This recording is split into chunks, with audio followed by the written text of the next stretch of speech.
T'as déjà roulé dans une Veyron? 165 € le plein. Ils mettent une séparation ici pour qu'on puisse pas mettre un enfant dans le coffre. Et je peux te dire que c'est un avion de chasse. 25 au monde, tout est en carbone. À ce moment-là, vous savez plus de ce qu'on fait aujourd'hui que moi. Vous avez sûrement déjà vu la miniature. Je ne sais pas quelle voiture on va sortir. C'est la caverne d'Alibaba ici. On est à Monaco Supercars. C'est un nouveau concessionnaire qui est ouvert ici à Monaco. Donc déjà, bienvenue pour une nouvelle vidéo. Ça fait plaisir de vous revoir. Si t'es pas encore abonné, n'hésite pas à cliquer en dessous. Et aujourd'hui, on va kiffer parce qu'on va découvrir plein de belles choses. On est chez un ami que vous connaissez déjà parce qu'on a fait plusieurs vidéos ensemble. Donc on sonne et comme par miracle, il va déjà avoir un micro parce que c'était pas du tout prévu d'avance cette histoire. On n'est pas sorti juste pour faire l'intro, mais oh, Enrico Toretto, que vous connaissez très bien. Comment ça va? vas-tu? Tu vas bien? Ça fait plaisir de te voir. Ah bah ça fait trop plaisir, mais surtout de venir chez toi. Je me suis juste dit le plus simple, c'est qu'on allume la caméra et que tu me fais un petit tour de ce que tu as en ce moment, l'idée derrière. Je suis venu à l'ouverture ici il n'y a pas si longtemps et c'est génial. Déjà, l'emplacement. On est en plein centre de Monaco. La manière que tu l'as fait, c'est très joli. Et petit à petit, tu commences à remplir de plus en plus de caisses. Et c'est que des caisses de zinzin. Bah écoute, la philosophie du garage, c'est des voitures de passionnés. Ouais. C'est un magasin de jouets pour adultes, on va dire. Ah oui, c'est exactement ça. Tu vois, et en fait, quand les clients y rentrent, ils veulent tout acheter. Ouais. Ils achètent rien, mais ils veulent tout acheter. Moi, j'ai envie de tout acheter. C'est pas l'envie qui manque, tu vois. C'est d'autres choses qui manquent. Mais c'est top. Et quand tu dis des voitures de passionnés, on discutait juste avant, et souvent on en discute des voitures. On a vraiment les mêmes goûts dans tout ce qui est, les voitures peut-être un peu plus anciennes, qui ont vraiment un caractère assez particulier. Et quand là, juste en regardant ce qu'il y a autour, je vois que tu restes toujours dans cette philosophie-là. Ouais, c'est vrai parce que tu vois, tu me donnes ton feedback, je te donne le mien, et en fait, on se rejoint en général. C'est exactement ça. Tu vois, on parlait de ta 430. Ouais, exact. C'est une super caisse, mais je cherche toujours les 500 chevaux. La Scoot, justement. Oui, bah ça, je vois que t'as roulé des sacrés trucs, parce que moi, je la trouvais assez rapide. Je dis, bon, elle avait pas de puissance, la Scoot et tout. Je fais, ah bon, ok. On fait un petit tour, et après, si j'ai bien compris, on va pouvoir sortir dans une. Moi, je sais pas laquelle encore. Tu choisis. Moi, je pense que. T'as déjà roulé dans une Veyron? T'es déjà monté? Non, jamais. Bah écoute, on va en sortir une, tu verras. C'est. Allez, on va parler après. Ça, tu fais un cadeau de fou. Ça, tu fais un cadeau de fou. Avec grand plaisir. Alors, attends, où est-ce que tu veux qu'on commence? On commence par la Porsche, qui est ma marque de cœur, tu le sais. Oui, tu la connais très bien parce que tu en avais eu une. J'en ai eu une deuxième. C'est mon fils qui l'a récupérée. Ok. Ça, c'est la deuxième. Et là, j'en fais une troisième, donc une 92 RS orange, le orange Golf. Et j'ai monté le pack Manthey Racing. Manthey Racing. Ah, mais génial ça. On l'a laissé pour le Paradis Porsche. Ok, ouais. Et après, elle revient, on va la faire filmer, on va faire une petite déco à l'effigie du garage. Ça va être un peu la mascotte du garage. La mascotte du garage. Tu fais du circuit avec on va l'amener sur la piste, on va comparer un peu les chronos entre une d'origine avec le kit, tu vois, et on va voir un petit peu. Génial, ça on pourra faire des vidéos. Qu'est-ce que tu as comme feedback? Ouais. Bah donc, top. Et donc celle-là, elle est complètement d'origine. Elle est vendue. Elle est vendue. C'était quoi la couleur? C'est gris glacier. Gris. Ok, parfait. Gris glacier. Le client voulait un full PPF. Ah donc elle est, il est bien fait. Donc on a fait une petite déco et c'est bien qu'il ait mis le RS en rouge. Ça va avec les directement en relation avec la personne qui s'en occupe. Ok. Le Weissach RS derrière, ça c'était le petit Weissach rajouté RS, aussi. Tu vois. Ouais. Avec le circuit Weissach. Ouais. T'as déjà été roulé là-bas sur ce circuit? C'est très sympa. Jamais. C'est d'origine aussi ou c'est? Ça c'est d'origine, ouais. Et même en dessous, quand tu as le pack Weissach, tu as le Porsche qui est écrit en rouge en dessous en fait. Ah ouais. Et l'intérieur, elle est. L'intérieur, il est sobre, mais il est simple, mais il est très beau. Moi j'aime bien quand c'est sobre. Ouais, mais t'as raison. T'as deux extincteurs? Bah t'as deux extincteurs. Juste au cas où. Je sais pas pourquoi. Il y en a un qui marche pas, au moins t'as le deuxième de près. Alors le problème des extincteurs, c'est que tu peux pas avancer ton fauteuil. Mais ils sont bien, ces sièges sport. Ils sont relativement confortables. Bon, le seul problème, c'est si la voiture prend feu, tu peux plus ouvrir le capot moteur, donc je sais pas comment tu fais. Mais bon. Oui, t'as l'extincteur, mais qu'est-ce que tu vas faire avec? Rien. Par la petite trappe, ça va pas le faire. Au cas où. Donc, et ça, c'est une dinguerie. Et juste derrière, t'as la GT2 RS, parce que ça grimpe beaucoup en valeur en ce moment. J'ai vu des prix là qui ont Pour moi, c'est un futur collector. C'est une voiture qui est très puissante. T'as quand même du châssis. En plus, elle a le pack Manthey Racing au niveau de la suspension. Ah, et là, ok. Ouais, et en fait, beaucoup de gens se plaignent que la voiture, elle est quand même assez chewing-gum. Ouais. Parce que dès que tu commences à envoyer de la puissance, la voiture, elle a tendance un petit peu à faire des mouvements de caisse. Ouais. Et c'est vrai qu'en mettant ce kit, la voiture est beaucoup plus solide. assise. Okay. Donc, t'as des 4 voies à l'avant, des 3 voies à l'arrière. Ok, ah ouais. Donc, pour ceux qui ne savent pas, je le répète, qu'est-ce que c'est 4 voies? Détente, compression, haute vitesse et basse vitesse. Ouais. Ok, voilà. Là, on a la petite leçon aujourd'hui. Très limitée celle-ci, ou je réalise pas un peu les chiffres de production Tu sais, chez Porsche, c'est toujours difficile. C'est dur de savoir. Elle n'était pas limitée par chiffre, mais limitée en temps de production. En temps de production, et c'était un petit peu difficile à l'avoir à l'époque. Ouais, ah bah oui, carrément. Et pas de Weissach, donc t'as le capot carbone, t'as le toit carbone. Le toit, t'as les rétros, t'as l'arrière, t'as l'arceau en titane. Et les jantes peintes noires comme ça, c'est très joli. Et t'as les jantes en magnésium. Et l'intérieur de celle-ci. Ah bah l'intérieur, tu vois, j'adore cet intérieur. Ouais. Et tu vois, moi j'en ai une, j'ai fait la connerie de le prendre tout noir, et aujourd'hui je le regrette. Parce que ça, vraiment, c'est sa signature, joli, tu vois. C'est sa signature. Mais je trouve ça, surtout même là, les montants rouges, quand tu la vois arriver vers toi, tu vois les montants rouges avec la voiture noire, elle est magnifique. Je pense que honnêtement, ça serait ma config parfaite de GT2 RS, celle-ci. Bah, tu vois, je l'aurais bien démonté l'intérieur avec la mienne, mais je pense pour mettre dans la tienne, la tienne, elle est bleue... Riviera, voilà. Parce qu'il y a Miami Blue et Riviera Blue. Mais le Riviera, je le trouve beaucoup plus lumineux, et le Miami Blue, tu vois, quand la lumière tombe, et ça a tendance un petit peu à aller vers le vert. Tu vois, un peu... Moi, j'appelle ça cacadois, mais bon, j'espère que j'en vexerai pas certains, mais... Désolé. Mais ça, c'est une caisse de dingue. Et bientôt, enfin dans pas si longtemps, il y aura la version GT2. Il annonce pour 2028-2029. Donc on parle de 820 chevaux. Quand même, ok, je croyais que c'était. C'est un petit peu loin. Je pense qu'il travaille surtout sur la phase 2 de la GT3, qui fera dans les 600-620 chevaux. Donc ce sera un moteur biturbo, compressé. Avec une petite partie hybride. Avec hybride, mais surtout, c'est dans la boîte, c'est ça, non, l'hybridation? Ouais, j'ai pas encore très bien compris. C'est dans les turbos, c'est dans la boîte. Oui, exact, voilà. Exact. Mais bon, t'as quand même l'effet moteur Atmo, quoi. C'est juste, ça va te donner un peu ce couple instantané. On va voir. Il y aura beaucoup plus de couple. Par contre, elle prendra des petits kilos en plus. Mais bon. C'est l'ennemi, on va dire. Et entre-temps, ça va sûrement aider le fait que celle-ci soit pas hybridisée. Parce que celle-ci, c'était l'inverse. Celle-ci, les 992, elles ont explosé au début, puis elles sont redescendues. Et là, maintenant, ça s'est stabilisé. Comme beaucoup de voitures, on va dire. Oui, c'est toujours ça. Dès que ça sort, ça... comme celle-là aussi, d'ailleurs. Comme la 812 GTS. Alors, on en est vraiment dans une très très belle config. Elle est dingue. Ah oui, c'est un gris. Ils appellent métallisé. Ça Canone di Fucile, donc canon de fusil. L'accent la macchina. Canone di Fucile, ok, siamo con la macchina italiana. Sì, bien sûr. Je suis reparti en français, bien sûr, je devrais dire. Ok, parfait. Dans une très très belle config, c'est la voiture d'un ami, il s'en sépare. Jante noire, donc d'origine, étrier gris clair, très joli, et surtout elle a tout le pack carbone. Elle a les jantes de la TDF, ils ont les jantes de la TDF. Alors elle est full carbone extérieur. Ouais, donc ça veut dire carbone extérieur, ça veut dire diffuseur, pas de caisse là, et intérieur chocolat. Alors l'intérieur, j'étais pas fan des chocolats. Et en fait, je trouve que ça lui va comme un gant. Sur celle-ci, parce que c'est une voiture qui est tellement classe. Et ouais, ça la rend vraiment exclusive, tu vois. Non, elle est très jolie. Full pack carbone à l'intérieur aussi. Full pack carbone. Elle a le deuxième display. Qu'est-ce qu'elle a? Le volant à LED. C'est rare de les voir dans les 812. Et surtout ça, j'ai eu la chance d'en rouler une, mais quand t'as le V12 Atmo derrière, tu peux enlever le toit. C'est une expérience de dingue quand même. Après, je suis pas très fan du feedback dans le volant. C'est un peu chamallow, tu vois. C'est vrai que c'est une voiture, t'es vraiment au courant de la taille aussi. Je sais pas, quand tu roules avec ce capot qui est immense devant, c'est pas la voiture où tu rentres dedans et t'es directement à l'aise. T'as beaucoup de puissance qui vont au roue arrière, elle est très grosse, elle est très imposante. Faut bien rouler avec avant de te sentir confortable. Après, je sais pas si une fois que tu l'as vraiment prise en main, peut-être que là elle commence à. C'est une question d'habitude. Mais moi j'aime bien les centrales avant parce que j'aime bien avoir tout ce capot qui se bouge, tu vois. T'es assis sur les roues arrière, tu vois, c'est très agréable. Non, franchement, celle-ci magnifique. Du coup, toi, ce que tu kiffes, c'est plus dans ce style-là. Moi j'aime toutes les voitures. À partir du moment où elles me donnent du plaisir et surtout qu'elles me renvoient des infos. J'aime les voitures qui m'envoient des infos. Ça, c'est incroyable. Une des meilleures McLaren, non les hybride. Plus collecteurs. Non hybride, on va dire. Non hybride, 25 au monde. 25 au monde. C'est la voiture d'un ami. Il a vraiment fait une très très belle config. Donc la peinture, c'est tout en chrome. Toutes les appendices en carbone. C'est une voiture de fou. Elle est vraiment faut dingue. même savoir jusqu'où ils ont été dans le détail avec cette voiture. Déjà, c'est tellement léger. C'est tout en carbone. Full carbone. Regarde là, tu regardes le capot. Carbone. Le capot. Je veux dire, les mecs à l'époque, quand ils faisaient une série limitée.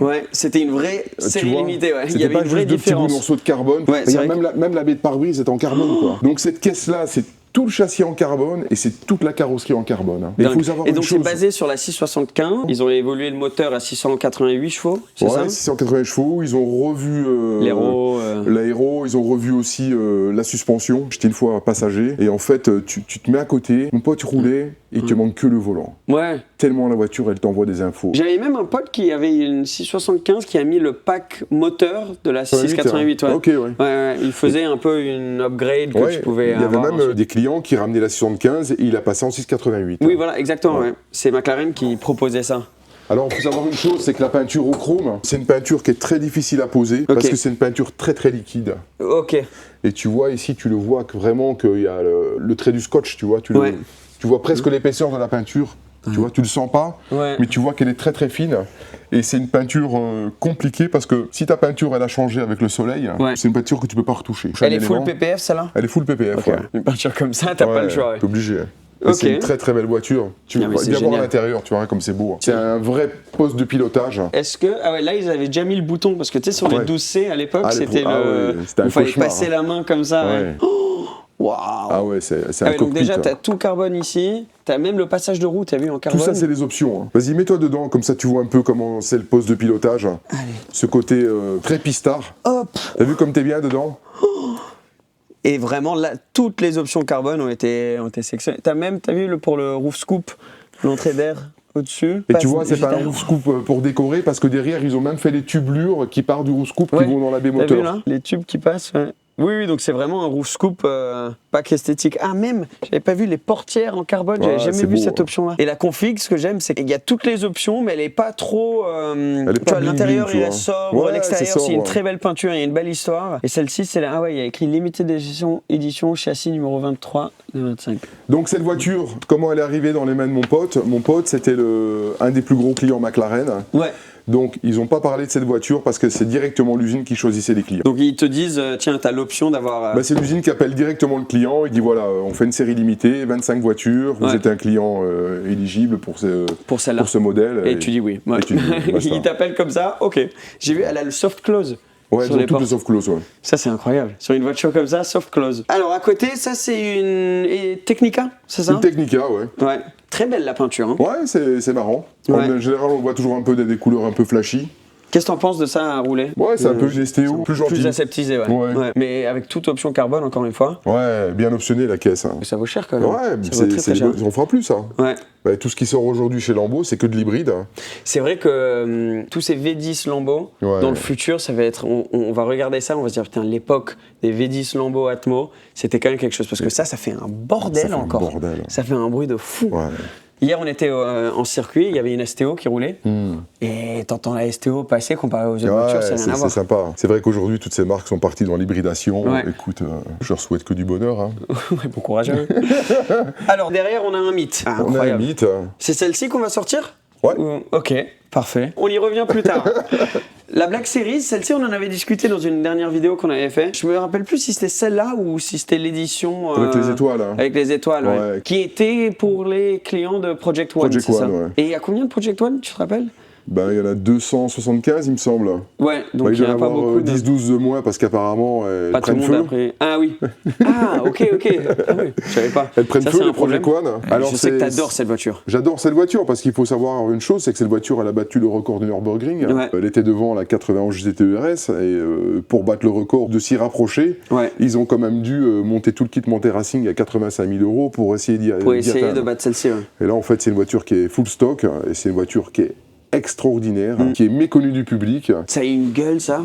C'est vrai que c'est pas une voiture, quand tu la regardes, qui a l'air d'être conçue, là oui, avec toutes les ailettes et tout, mais juste dans la dynamique du look général, avec le long capot, t'es assis derrière, pour être une voiture qui va aller casser tous les records au circuit. Mais ça montre à quel point faut pas se fier un petit peu à la forme de base, parce que tu penses plus à des trucs comme la McLaren ou quelque chose comme ça pour aller battre les records, mais le travail qu'ils ont fait dessus, bon, maintenant t'as tous les détails qui sont un petit clin d'œil à cette performance sur le circuit. Mais c'est vrai que la première fois que j'ai roulé avec cette voiture, ce qui m'a le plus interloqué, c'est l'équilibre de la voiture. Et en fait, quand tu roules, t'as l'impression que tu peux le caresser, le moteur. Ouais.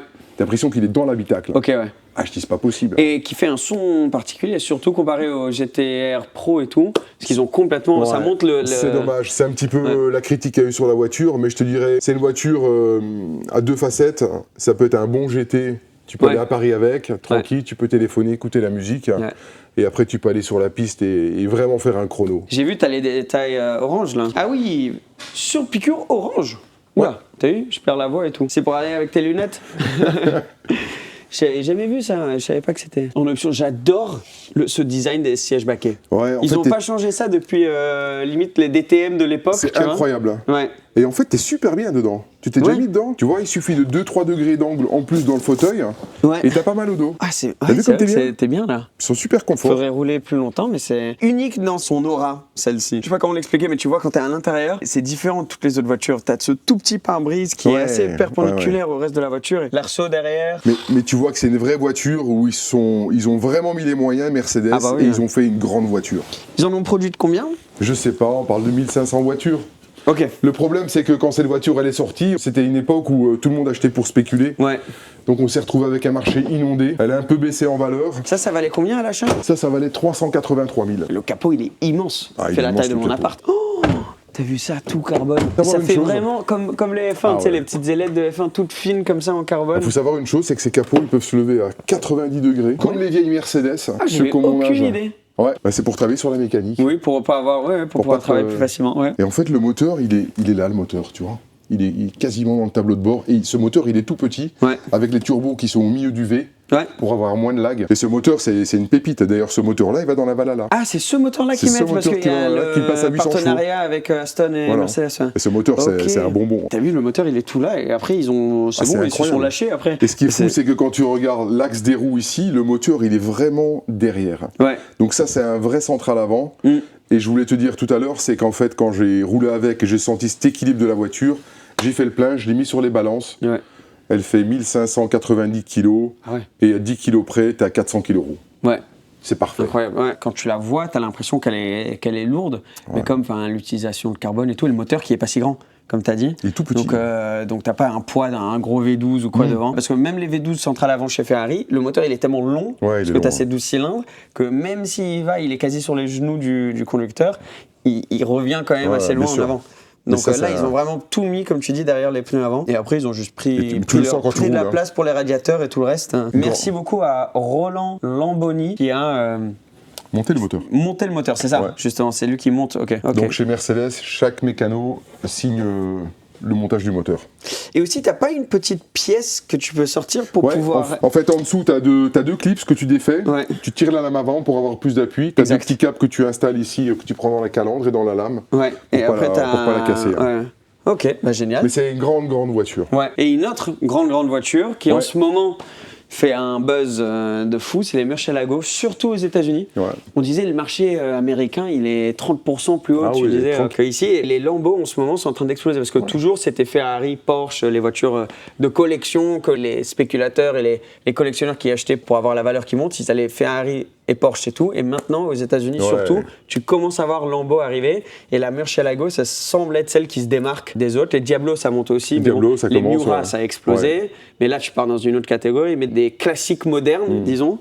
Les Murcielago, surtout en boîte méca, c'est $1 million plus maintenant. J'ai appris beaucoup de choses en ayant cette voiture. C'est qu'en fait, tout est en carbone, sauf le toit et les portes. Ah, je savais pas. Okay. Toute la carrosserie est en carbone. Elle est vendue. Ouais, malheureusement. Elle part dans les pays scandinaves. Malheureusement. bien pour toi, Tant mieux pour toi. Mais franchement, je trouve ça une voiture extraordinaire. Ouais. Mais esthétiquement... Tu te dis à l'époque, quand ils faisaient des caisses, ils mettaient les moyens, quoi. Je veux dire, c'est un truc de fou, regarde. Ça, c'est Bruce Wayne, quand même, cette voiture. Moi, je la vois, je pense à Batman. Moi, deux nanas qui montent avec lui. Ouais, exactement. Exactement, c'est ce qu'il faut faire. Regarde à l'époque, ils avaient même le carbone gaufré. Ouais. T'as vu, moi, ce qui m'a toujours fait rire, c'est, t'as vu comme les sièges sont quand même tournés vers l'intérieur. Ouais, ils sont tournés, C'est décalé vers l'intérieur, le siège. Et en fait, il faut savoir une chose, c'est que chez Lambo, tu peux acheter toutes les pièces et la passer en boîte méca. Et c'est entre 65 et 85 000. Donc, ok, mais après pour la valeur de la voiture, parce que t'es dans une gamme, ça dépend des kilomètres bien sûr, des voitures comme ça, mais j'ai aucune idée, c'est quoi, c'est entre 300 et 500 000 dépendant des kilomètres? Ouais, ça c'est une 640 LP, on a vendu ça dans les 300 000 €. Ok, ouais, avant c'était ce qu'ils appelaient les 580, et t'avais les phares différents, et t'avais les deux sorties d'échappement plutôt que la grosse sortie à l'arrière là. Non mais regarde ces feux qu'ils faisaient à l'époque. Non mais c'est un truc de fou. Non, mais et elle est immense par contre la voiture. Quand je te dis qu'ils savaient faire à l'époque le carbone... Non, mais ça, regarde ça, tout est en carbone, là. C'est un truc de fou. Donc, elle est magnifique. Elle a 14 000 km. Donc on a fait venir le chef d'atelier Thiago de chez Lambeau à Menton, que je remercie d'ailleurs, et qui est quelqu'un de très bien, qui est un vrai passionné d'automobile. Ouais, j'ai déjà rencontré plusieurs fois. Il est très sympa. Ouais. Il m'a dit qu'en fait, tu as le meilleur moteur parce qu'en fait, ici, tu as les papillons Bosch qu'ils ont fait pendant 1 an ou 2 ans. Et ça, c'est les meilleurs papillons qu'ils aient fait sur ce modèle-là. Ouais, j'allais demander, mais après, j'imagine, t'en as jamais eu roulé tant que ça, donc je sais pas trop, mais si c'était fiable ou si. T'as la boîte donc à simple embrayage, donc ça, à mon avis, ça doit être un petit point faible. Mais sinon. Je veux dire, ça a son charme. Ouais, exactement, c'est ça. Faut savoir une chose, c'est que cette bagnole, ça prend 340 km/h. Ah oui, non, mais c'est une forme qui doit être ultra aérodynamique. T'as les. Oui, ça s'ouvre. Ouais, ça s'ouvre. Mais là, t'es en pneus quoi? On dirait des pneus neige. Alors à l'arrière, on a les 335. Ouais, mais t'as vu là, comme ils sont. En 18, t'imagines des jambes de 18. Ouais, en 335 surtout. Des roues de mobilette. Et je pense même qu'à l'avant, tu dois avoir de 17. Ouais, c'est très dur à trouver les pneus. J'avais un pote qui en avait une et il disait que c'était une galère. Chez Lambeau à Monaco, ils en ont. Et ensuite, la dernière. C'est là. Alors ça, c'est. Ça, je sais que tu adores. Pour le prix d'une voiture de sport, t'as une hypercar. Ouais, c'est ça. En termes de perf, c'est vraiment une hypercar. Parce que c'est tous les mecs qui l'ont passé au banc, elle fait 765 chevaux d'origine, mais en fait tous ceux qui l'ont passé au banc, ils te disent que ça fait entre 800 et 825 chevaux. Ah ouais, donc c'est pas un peu plus. Et en plus, tu as la boîte courte. Ouais. Que la Senna n'a pas. Et je peux te dire que c'est un avion de chasse. Ah mais... Je veux dire, même quand tu as les pneus chauds, avant de dire je mets à fond première, deuxième, troisième... Ah non, mais faut être confiant. J'ai eu la chance d'en rouler une en Spider.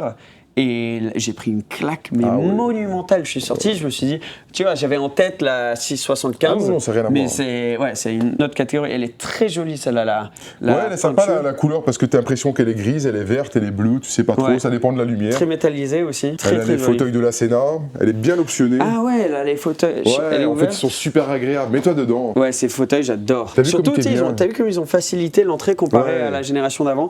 Avant, t'avais cette monocoque en carbone qui se levait encore plus et c'était très dur de rentrer. Et là, avec cette génération-là qui a commencé avec la 720, ils ont vraiment facilité cette entrée. Alors, hop, tu vois, le pied qui passe facilement.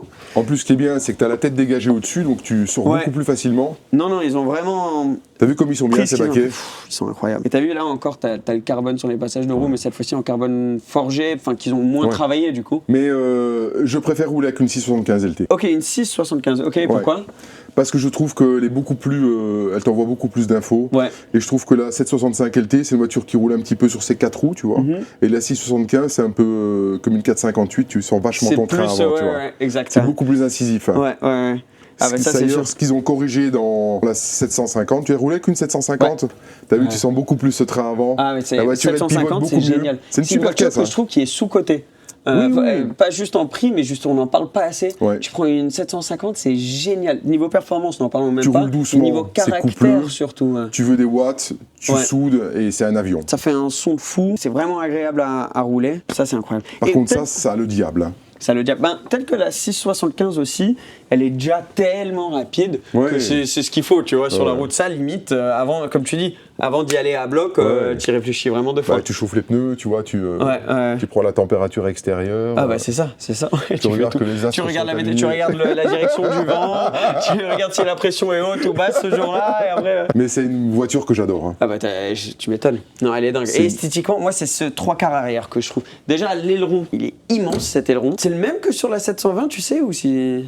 J'en sais rien. Je crois qu'ils l'ont étendu comparé. Ouais, je crois qu'il est. Il est pas plus long? Et peut-être plus long aussi. Ouais. Et après, c'est 4 sorties d'échappement. Bon, j'ai été roulé avec, donc les pots, ils sont tout propres là. T'as vu ils sont pas lavés. Comme ça. Ouais. C'est juste d'aller rouler avec. Voilà, ça décrasse. Donc si vous voulez que je vous nettoie les échappements, vous passez au garage. Exactement. On va faire un petit tour ensemble.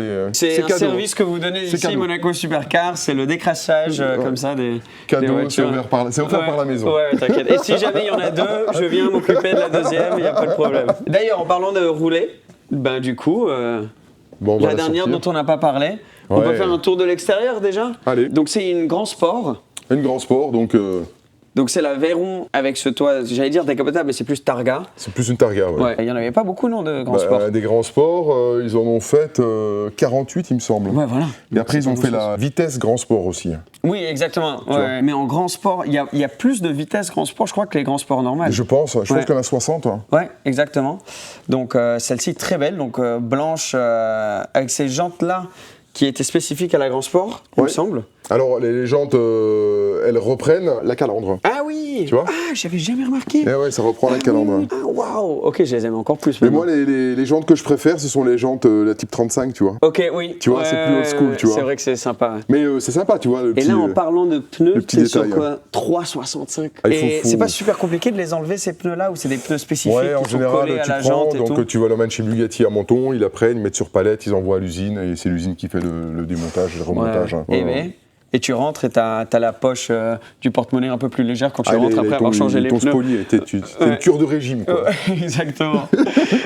Mais magnifique. J'adore aussi quand t'as l'aileron levé, à quel point tu vois l'échappement derrière. Et l'échappement qui, d'ailleurs, petite anecdote, t'as cet échappement-là qu'on voit, qu'on connaît, mais en dessous, je sais pas si t'arrives à venir avec la caméra, t'as une sortie de chaque côté, inclus dans le diffuseur, juste là. Donc en soi, tu as 3 sorties d'échappement là. Ouais. Ça, je savais pas. Et un autre truc que je trouve une anecdote sur les Bugatti top, c'est que tu n'as pas de capot moteur, c'est juste ouvert, il n'y a rien qui cache. Sur celle-ci, tu as ces entrées d'air iconiques pour venir refroidir le W16, mais les 4 turbos et aussi. Le gavet d'air. Parce que sur les super sports, du coup, tu perds ces entrées d'air. Ouais. C'est tout plat. Et après, tu les retrouves sur les vitesses. Et ils ont mis des prises NACA, tu vois. Ouais, exact. Pour prendre l'air. Ouais. Tu imagines les mètres cubes d'air que ça doit prendre ce moteur pour qu'il respire. Quand tu regardes les chiffres, tu sais, les specs, c'est plus comme un avion ou un bateau. Quand tu regardes W16, 4 turbos, 1001 chevaux, la Veyron, c'est pour moi la voiture qui a marqué une génération. Il faut savoir que c'est la Veyron qui a détrôné la McLaren F1 qui prenait déjà 385 km/h et c'est la Bugatti qui l'a détrôné, je pense à 406 ou 410 km/h. Mais tellement de trucs, c'est première voiture à 1000 chevaux, première voiture à 1 million d'euros. Ouais. Première voiture qui fait 400 km/h. Bugatti, une marque qui a tellement d'histoire, tu vois, en plus de tous ces stats-là, et qui a été développée avec une qualité de finition juste dingue. Et ça se reflète maintenant dans les prix qui grimpent, qui grimpent. Parce qu'elles étaient bien redescendues à un moment. Et là, maintenant, il y a cette génération-là qui commence, certaines personnes très chanceuses, qui commencent à pouvoir se le permettre et qui veulent cette voiture qui a marqué leur enfance, leur génération, quoi. Mais tu sais, tu as aussi ce phénomène, je pense. C'est vrai que ça coûtait très cher en entretien pour l'époque. Ouais. Et aujourd'hui, ces coûts d'entretien que tu vois aujourd'hui sur la Bugatti, ça paraît pas cher comparé aux hypercars qui sortent aujourd'hui, tu vois. Valkyrie, la première révision, exactement. C'est des budgets de 100 000 € par an. Si Project One, on en a discuté, c'est moteur de F1, enfin toutes ces voitures-là. Donc maintenant, une Veyron, c'est plus la voiture qui sort du lot en termes de prix de. Je vois ce que tu veux dire. Et il faut dire une chose aussi, c'est que quand cette voiture elle est sortie à plus d'1 million d'euros, Horacio Pagani a remercié Bugatti parce que ce sont eux qui ont franchi le cap de dépasser 1 million. Et Pagani a explosé le cap. Allez. Et 1 million, pas de souci, rajoute un zéro et on est go. C'est mon tour. Parce qu'avant, les premières Pagani, ça valait combien? 500 000, 600 000, tu vois? À 12 ou 13 ans, j'ai eu la chance de visiter l'usine Pagani. Ils étaient 35 employés, je crois, ou 40 à l'époque. Et il y avait une Zonda F violette, carbone violette. Ça doit être beau, Et je me rappelle, je crois que c'était 480 000 €, elle était en vente. Aujourd'hui, ça vaut 8-9 millions, je pense. Moi, j'avais 12 ans, donc les 480 000 €, ils étaient pas du tout là. Et c'est vrai que quand je l'ai vu à l'époque, j'aimais pas trop cette voiture, on n'était pas vraiment habitué à ça, et peut-être que j'avais pas autant de culture automobile qu'aujourd'hui. Et maintenant, je la trouve tellement belle, la voiture. Ce côté. Elle est très impressionnante quand tu la vois en vrai. Elle est basse, elle est large. Celle-ci, du coup, tu as les phares que je trouve beaucoup plus beaux. C'est la phase 2, Grand Sport, c'est la phase 2 justement. Il y en a même beaucoup sur les coupés 16-4 qui ont mis des. Tu fais la modif. Tu fais la modif. Elle a les sièges confort, celle-là, du coup. C'est là les sièges confort, qui sont très agréables. Hein. Ouais, t'as l'option du coup pour des sièges un peu plus baquets ou ces sièges-là. Mais tu verras quand on va monter dedans, il y a une qualité de fabrication qu'aujourd'hui on peut plus faire. Parce que ils pourraient le faire, mais ça coûte trop cher. Ouais. Parce que moi, chaque fois que je viens ici, tu vois, dès qu'il y a une femme, je dis madame, touchez ça. Ouais. C'est comme un sac à main Dior, tu vois, ou Hermès, tu vois la qualité. T'as du cuir de partout. Mais ça, tu peux pas le faire à la machine. Tout, quasiment, à part la clé, tout est unique. Ah oui. À la Veyron. Donc ça veut dire que ta poignée de porte, là, t'as une sensation de qualité dans tout ce que tu touches. Mais ça, tu peux pas le faire industriellement. Tu vas dans une Chiron, les intérieurs, c'est très moderne, c'est pas qualitatif. Et on en parlait juste avant, si tu regardes l'intérieur ici, Pierre, c'est que le fait que t'aies pas d'écran. Je trouve ça très cool parce que la voiture, elle a pas daté du tout. Ils en font le point d'honneur de ne pas avoir d'écran. Ouais, c'est tout, c'est de l'alu, c'est magnifique. C'est de l'alu bouchonné. Et même le toit en verre. Ah, c'est magnifique. Mais tu sens vraiment que tu roules dans un moteur Volkswagen, on va en parler après en roulant. Regarde juste ce bouchon, quoi. Je veux dire, ce bouchon, c'est une œuvre d'art. Fait plus ça. Mais ça tu mets dans ton salon, juste ça, c'est dingue. Bon, pas pour faire un cendrier, les gars, pour décorer. Hein. Ouais, exactement. Quoique ça ferait t'imagines le cendrier insolent, quoi. Il y a quelqu'un qui vient chez moi, il veut fumer une cigarette, tu lui passes un truc Bugatti. Et il faut savoir qu'elle a un de chaque côté. Il y en a un pour l'huile et un pour l'essence. Ouais, ok, ce que tu vois de plus en plus maintenant avec les voitures hybrides. Ouais. Mais là, à l'époque, c'était pareil. Et comment tu fais pour enlever le toit? Je vois, il y a un bouton là. Deux boutons, t'appuies 2 fois de chaque côté. Et après, paf. Et après, tu le sors. Tu sors l'arrière et après, tu le décales, tu le tires et tu l'enlèves. Et tu le laisses à la maison. Tu peux pas. Non. T'as un coffre devant dans celle-là? Un coffre, franchement. T'as une boîte à gants, quoi, devant. On va dire que ça a le mérite d'exister. Ouais. Mais tu pars pas qu'un jour en voyage. Non, mais après, de toute manière, si t'as ça, les valises, elles arrivent en jet 2 jours avant et voilà. Je te laisse faire. Tu sais quoi? Tu sais, les autres, t'as vu comme j'étais confiant sur les autres? J'ai pris nickel. Et là, Bugatti. Voilà. Ah oui, ok. Le coffre. Et il faut savoir une chose, c'est que les versions américaines, ils mettent une séparation ici. Pour qu'on puisse pas mettre un enfant dans le coffre. Je l'ai vu à l'usine de mes propres yeux. Je dis qu'est-ce que c'est ça? C'est pour qu'on puisse pas rentrer. Ils avaient peur des Américains, hein, putain, ils ont dit celle-ci apparaît aux États-Unis. Ah, ils sont bien parano. Mais trop beau, t'as le. Ah oui, fait à Molsheim. Châssis numéro 23. Châssis. Ah, elle est partie au UK au début. Ouais, mais elle est restée conduite à. C'est une version anglaise. Ok. Et ils ont pas fait le conduite à droite. Il n'y a pas de conduite à droite. Ok, c'est toujours conduite à gauche. Ouais, comme beaucoup de voitures de l'époque. Hein. Ouais, et limité comme ça. Donc là, t'avais 500 voitures, c'est ça? 500 voitures. Total, en comptant les super sports, les vitesses, les grands sports, les coupés. Il faut savoir une chose, c'est qu'à l'époque, ce qui leur a coûté le plus cher à Bugatti, c'est pas de les vendre, c'est de faire connaître la marque. Ouais. Et pourtant, la marque, elle a plus de 100 ans. C'est ça. C'est quand même la marque qui a le plus de victoires en F1. Non, mais c'est en tout... sport, ils ont plus de 5000 victoires, je pense. Avec la ça, je savais pas, tu vois. J'avais pas cette anecdote. Il n'y a jamais eu quelque chose qui n'était pas dingue. Pour l'époque, à chaque fois, c'était le top du top. Mais tu sais, si un jour tu veux vraiment comprendre la marque, c'est aller au musée Schlumpf. Ouais. Et là, tu vas comprendre ce siècle Bugatti. Maintenant, tu dis, tu vois un truc de dingue dans une autre catégorie, je sais pas, un sac ou quoi, tu dis, ah, c'est la Bugatti des sacs, exactement, tu vois. Maintenant, c'est devenu genre une expression. Comme Rolls aussi. Rolls, ils ont vraiment ce truc-là. Ah, ça, c'est la Rolls-Royce des bateaux, tu vois, ou un truc du genre. Et ce qui est fou, c'est que quand tu vas là-bas au musée, que tu regardes les voitures, en 1935, les mecs, ils prenaient déjà plus de 200 km/h, tu vois. La fameuse voiture noire qui a disparu. La fameuse voiture noire qu'ils n'ont jamais retrouvée. Qui est ici chez Monaco Supercar, si jamais. Bon bah nickel, on y va? Allez, on y va. Je suis chaud, je suis bouillant. Allez, super. Même. On a enlevé le toit du coup, la première fois que tu l'enlèves. Première fois. Ah mais quelle aura cette voiture, quel look de dingue. Ok, on est bon, c'est parti. On y va, Sam. Même juste la poignée de porte, t'as une sensation de qualité. J'adore cette finition. Et là, donc, c'est les sorties pour la clim autour. T'as vu, c'est caché, j'avais jamais remarqué ça. Je savais même pas. C'est ça, t'as un peu d'air froid qui sort. Tu sais, c'est quoi les rétros? C'est les rétros de Audi R8. Ah oui, maintenant que tu le dis, bah, tu vois, moi qui disais qu'il n'y avait aucune pièce comme sur les autres voitures, mais ouais. Alors, première fois sur le toit, c'est sympa. Hein. Ouais, c'est agréable, hein. Tu peux prendre un petit coup de soleil comme ça. Ouais, exactement. Ça, c'est quoi, un autre truc pour. Ah ouais. Et à l'époque, t'avais un petit téléphone. Ah ouais? Ah oui, c'est ça. Vas-y, sors-le. Mais non! Ah oui, c'est énorme. Il fonctionne. C'est génial! T'as un petit téléphone Bugatti iPack. Je vois même pas, c'était HP qui faisait ça. Et tu vois du carbone qui passe à travers du châssis. Donc le châssis, c'est Dallara qui le fait. Comme beaucoup, hein. Ouais. Je crois qu'ils ont fait la Ferrari aussi, non? Ouais. Même tout ça, t'as vu? Comme tu disais, les finitions. Ah, le degré de finition. Il y a juste la clé où ils avaient plus de budget pour développer une autre clé. Mais ça, c'est la clé voiturière. Ouais. Ah, c'est la clé voiture, oui, t'en as une plus belle, ok. Il faut pas la perdre, la clé. Hein. C'est 12 000. Hein. 12 000 la clé? 12 000. Ah ouais. Elle est pas trop large quand tu roules comme ça en ville? Non, mais en fait, tu penses qu'elle est large, mais en fait, c'est parce qu'elle est très basse. Hein. Ouais. Donc ça l'écrase un peu. Oui, c'est vrai qu'elle est beaucoup plus basse quand tu la vois en vrai. Ouais. Mais quand tu vois des photos, t'as moins cette impression de vaisseau spatial posé par terre, quoi. C'est impossible à expliquer le feeling que t'as quand t'es dans cette voiture. Quelqu'un est en train de m'appeler, je vais dire désolé, je suis en Bugatti, je vous rappelle plus tard. On est en Bugatti sur le circuit de Monaco. Alors ça c'est une bonne journée là. Là, tu régales. Dans le tunnel, la Formule 1. Et du coup, ouais, tu montrais avant, t'as le chargeur des anciens iPod juste là. Non. Mais qu'ils avaient bien intégré quand même. Hein. Ouais. T'as vu? C'est bien fait. Et là, t'as l'impression que t'aurais un gros truc pour que tu pourrais ouvrir pour mettre. Mais non, ça s'ouvre pas du tout. Ça doit être quoi? C'est la colonne de boîte? C'est la boîte de vitesse qui vient là. Ouais, c'est immense, hein, c'est tellement large. Et tu réalises la largeur de la voiture quand tu vois l'intérieur d'une Valkyrie où t'es collé, serré. Nous là, toi t'es en Italie, moi je suis à Nice, quoi. T'as vu cette rondeur du moteur? Ouais. Ça bronche pas. Mais c'est vraiment comme on dit, c'est comme une Bentley x 1000, quoi. Et souvent les gens la comparaient à la Bentley, à un Conti GT en mieux. Oui. En fait, c'est cette sensation de à quel point elle est facile à rouler. Ouais. J'ai eu la chance de conduire une Chiron Sport. Et c'est ce qui m'avait choqué aussi. Les trois choses qui m'ont choqué. C'était le confort déjà, la rapidité, enfin dès que tu accélères à quel point ça bourge, mais la qualité de tout.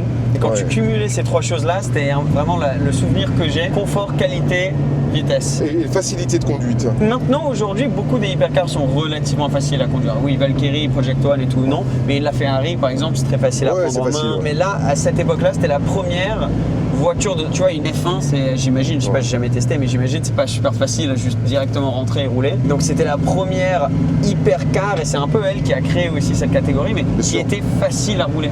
Et la suspension est quand même assez ça passe bien, relativement souple. Bon, je dis ça bien sûr au moment où on passe, où il y a plein de bosses et donc on bouge dans tous les sens. Mais ma première expérience en Veyron, je suis quand même un enfant. Ça fait tellement longtemps que j'attends ce moment.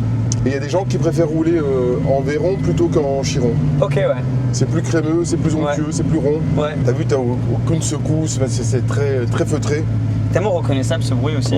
Et comme tu disais, elle bronche pas. Elle prend longtemps à se chauffer quand même, comme c'est. T'as 18 litres d'huile et je pense que t'as 30 litres de liquide de refroidissement. T'imagines pour chauffer tout ça. Le temps que tous les thermostats s'ouvrent, aller chercher tous les radiateurs. Ça prend du temps. Je pense que ça doit prendre une demi-heure. Avant qu'elle soit bien chaude. On va aller quand même mettre un peu d'essence parce que c'est pas le genre de voiture où tu roules à l'économie. Ah bah tu m'étonnes. On va prendre du risque. T'as déjà fait un test pour voir combien tu consommais en moyenne? Non. Mais là ça doit être effrayant. C'est monstrueux. À 400 km/h, en 6 minutes, le réservoir de 100 litres il est vide. Et tu fais un run à 400 km/h, t'es obligé de changer les pneus. Je me demande combien sur les 500 Veyron, combien sont montés à 400. D'ailleurs, quand ils ont développé la voiture, ils ont testé les pneus et je pense à 380 ou 400 km/h, il y a un pneu qui a éclaté. Donc ils ont arrêté la voiture sur le rail. Ils ont fait ça dans un anneau. Je savais pas qu'il y avait ça. Et donc, ça se passe bien, pas de dégâts, enfin pas de dégâts physiques. Et quelques semaines après, ils reçoivent la facture, remplacement de 1,6 km de rail. T'imagines 1,6 km. Parce que je sais qu'au Nürburgring, par exemple, c'était 3 ou 4 000 euros les 2 mètres. Les 2 mètres. Quelque chose du genre. Oui, donc 1,6 km. Là, tu douilles. Allez, c'est parti pour le plein. C'est pas du diesel, n'oublie pas. On va éviter la connerie. C'est toi qui as la trappe à essence? Il y a la trappe ici, mais je sais pas si c'est la même. Non, ouverte? Non. Ah oui, ouverte. En fait, tu peux ouvrir la trappe que quand le moteur il est éteint. Tous les chromes, mais tout est d'une qualité. Et maintenant que tu m'as dit ça par rapport aux jantes, ça va. C'est un détail. Le petit détail. La console centrale aussi, c'est la calandre. T'as plein de détails de partout qui font ce rappel. On s'approche déjà à 150 euros. 70 litres. Tu mets ça à la station? Vide. Non, pas vraiment. Il restait 20 litres. Voilà. 165 euros le plein. Sachant qu'il restait 20 litres. Nickel. Hop, le mouvement. Ça c'est le mouvement. C'est pas ton premier rodéo. Il faut rien perdre. Exactement. Maintenant, on pèse 200 kg de plus de fuel. Et on a perdu une demi-heure. On a perdu une demi-heure.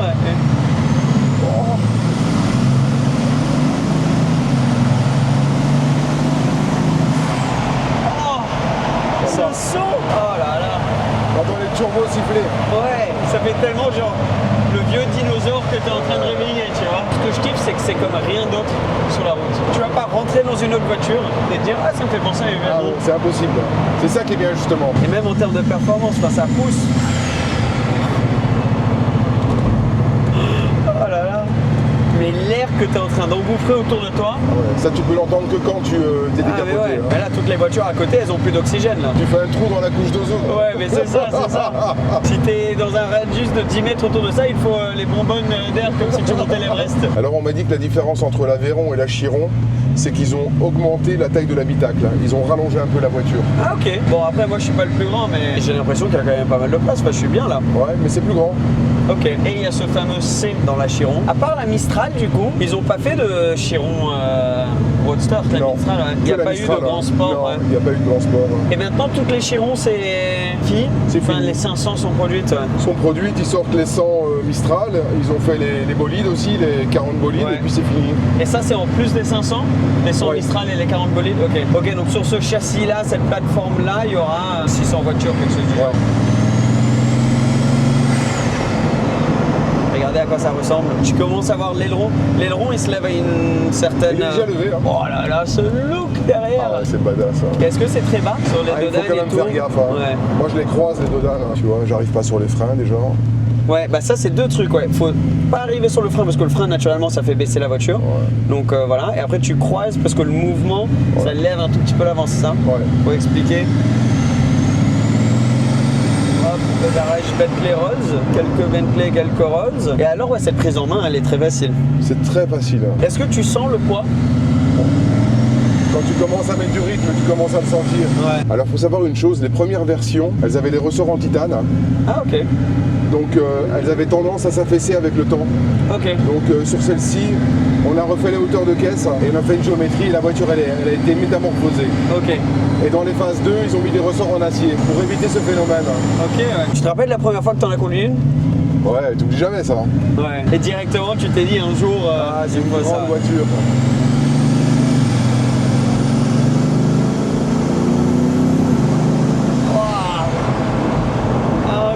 C'est onctueux, c'est crémeux. Oh là là.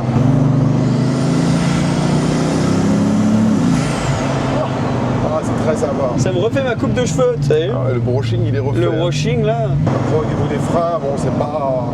Ouais, freinage. T'es quand même... On va faire un petit test de freinage après. Quand même, ouais. Quand même. La voiture, elle pèse lourd. Elle pèse 2 tonnes 2, je pense. Ouais. Mais après, t'as vu le monstre que t'as derrière. Ça se souvient beaucoup? Ouais. Ouais.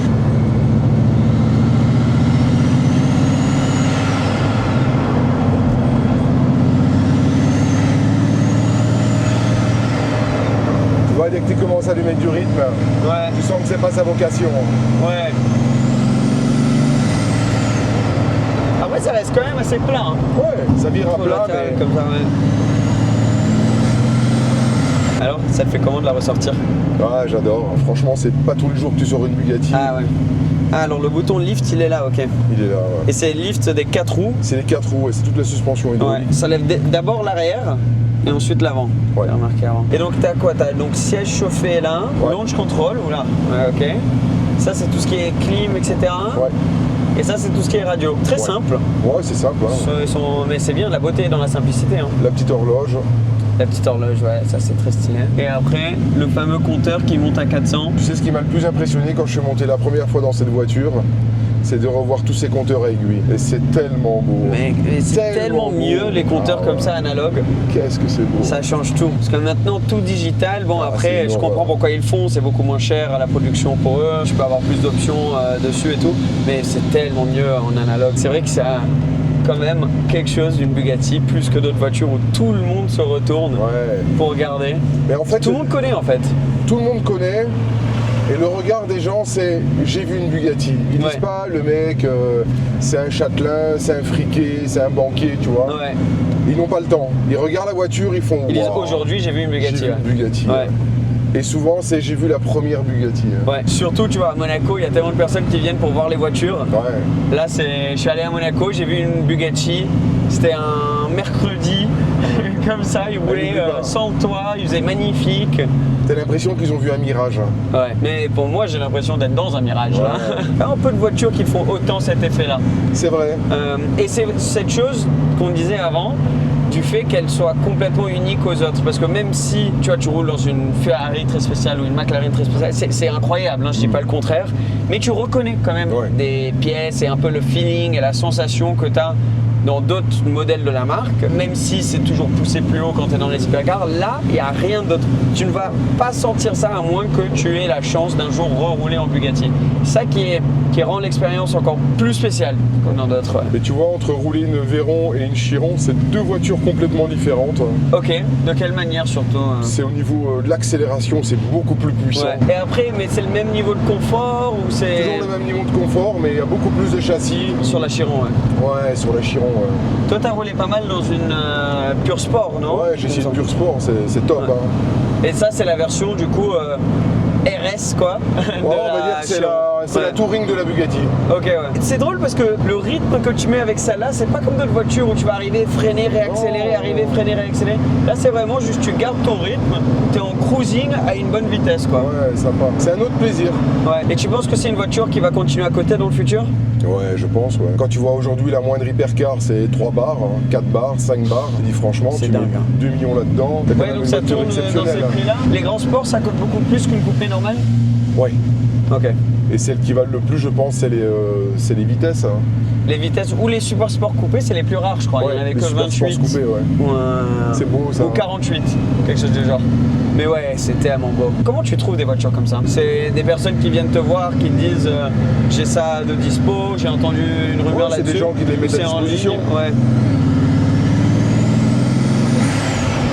Faut savoir une chose, c'est que Bugatti, il a fait 500 de celle-ci, 600 de l'Aveyron, donc ils ont fait 1100 voitures en 20 ans. Chiron, tu veux dire, En 20 ans, t'imagines? T'es déjà allé en haut à l'usine? Ouais. C'est exceptionnel. Ouais.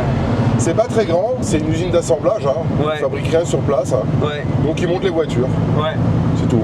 Oui, parce que le châssis, comme tu as dit, c'est d'Alara et beaucoup des pièces et tout sont faits. La carrosserie, c'est fait en Italie, la peinture, c'est fait en Italie, le moteur, c'est fait en Allemagne. Ok. La suspension, c'est multimatique. C'est vraiment tout fait autre part et eux, ils assemblent. Ouais, ils assemblent. Et après la Chiron, donc la tourbillon, ça arrive quand? Je pense que ça arrive fin d'année prochaine. Ok, ça va être quelque chose aussi. Hein. Ouais, je pense. C'est dommage qu'il n'ait pas continué le moteur full thermique, mais il n'avait pas le choix. Ouais, parce qu'il faut savoir une chose, c'est qu'en fin d'année, le W16 n'est plus homologué aux États-Unis. Norme de pollution dans certains États. Mais du coup, si une voiture qui est déjà importée, elle doit continuer à rouler. Elle doit continuer à rouler. Ok, mais tu peux plus importer. Non. Mais là, toutes les livraisons sont finies. Non, pas de toutes les Mistral et tout. Mistral, jusqu'à la fin de l'année, après c'est fini. Et Mistral, t'as roulé dedans aussi? Comment ça compare?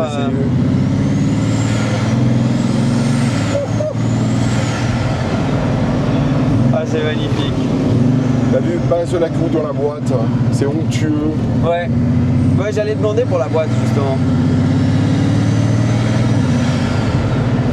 C'est la DCT, c'est ça? Non, je crois. C'est une boîte Ricardo. Ah, ok. Mais elle a l'air assez répondante quand même.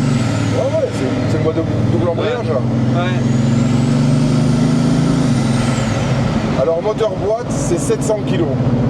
Oh. Sans les fluides. T'imagines? Il n'y a pas d'autre mot, c'est vraiment classe. Ouais, c'est classe. Faut cruiser avec ça. Et pour l'époque, quand même, boîte double embrayage, c'était.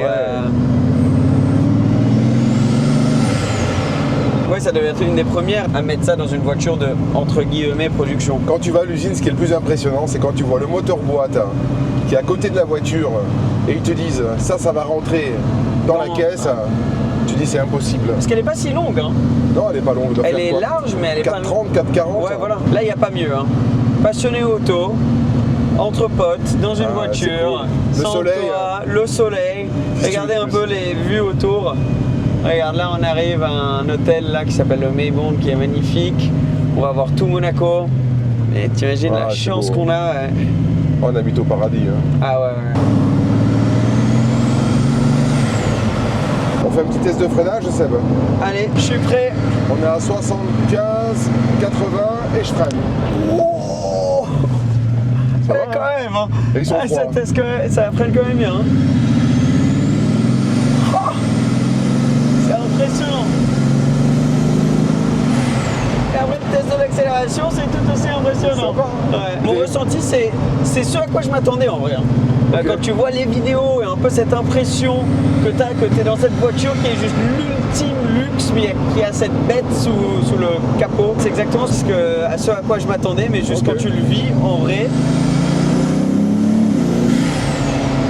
Ce qui m'impressionne le plus, c'est le bruit des wastegates. Ouais. Ça, je pensais pas. Le fait qu'elle te met au courant que tu es vraiment dans quelque chose de très très très spécial. Quoi. Ils ont créé complètement une nouvelle catégorie dans la performance, le prix et tout, on en a parlé, mais même genre de style de voiture qui n'a pas vraiment été répliqué chez quelqu'un d'autre, si tu vois ce que je veux dire. Genre, ça veut dire d'avoir une voiture de 1000 chevaux où c'est pas on va faire des chronos et tout, ils s'en foutaient complètement. C'était on va juste faire l'ultime luxe, la voiture qui va valoir une fortune, qui va avoir l'accélération, la puissance, tout ce que tu veux, la vitesse de pointe, mais que tu peux prendre tous les jours pour aller au boulot si tu le souhaites. Et il n'y a personne qui a vraiment répliqué ça, si je ne me trompe pas, depuis.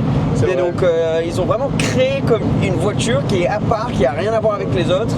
Et ça, je trouve ça très très cool. Donc en étant quelqu'un de passionné et comme toi, j'ai eu la chance de pouvoir monter dans plusieurs voitures, tu ressens vraiment ça quand tu rentres dans une Bugatti. Parce que tu te dis, ok, ils ont vraiment juste créé quelque chose sans s'inspirer des autres, sans vouloir recopier quelqu'un, sans vouloir ramener quelque chose du passé. C'était juste, on veut faire ça, c'est ce qui nous fait kiffer et on va le faire de la meilleure des manières. Et ça, je trouve ça très cool. Parce qu'il faut savoir quand même qu'à l'époque, aujourd'hui 1000 chevaux, ça paraît normal, mais il y a 20 ans, 1000 chevaux, c'était énorme. 1001, j'adore comme il précisait, tu vois. Il disait c'est 1001. Mais je me rappelle les vidéos, tu vois, quand tu avais Top Gear qui ont fait la course avec une Bugatti contre le train ou l'avion, je sais plus. Et après, ils ont fait les vidéos où ils faisaient les records de vitesse et tout ça. Et tu voyais les vidéos qui sortaient de la voiture, qui passaient les 400 km/h et toute l'équipe Bugatti qui fêtait. C'était une époque, et pour revivre ça aujourd'hui, c'est impossible. Ah, c'était les belles années de l'automobile quand même.